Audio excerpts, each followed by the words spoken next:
আজকে কাজে এসেছি দেশাপাড়ায়, আর এখানে পরিষ্কার করা হচ্ছে। একটা পাইপের গায়েতে গাছ হয়ে গেছিলো, বট গাছ হয়েছে একটা, আসুদ গাছ হয়েছে একটা। এটা দোতলার উপরে, ভাববে না নিচে একতলায়।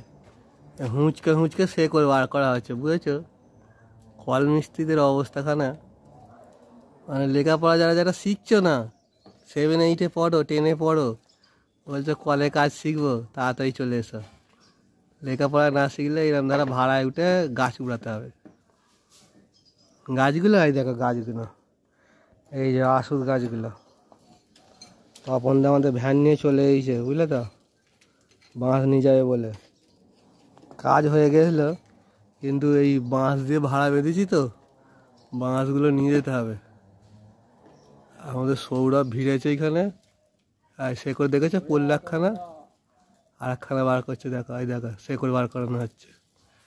মানে সেই ওষুধ হয়েছে বলে না পেটে, সে ওষুধ বার করা, সেই রুজা বলে, সেই রুজা, সেই পেটে মুখ দিয়ে ঘটি দিয়ে ওষুধ তুললে, ছেনি দিয়ে ওষুধ তুলছে। বাড়িতে ওষুধ হয়েছে, ওষুধ বার করা হচ্ছে।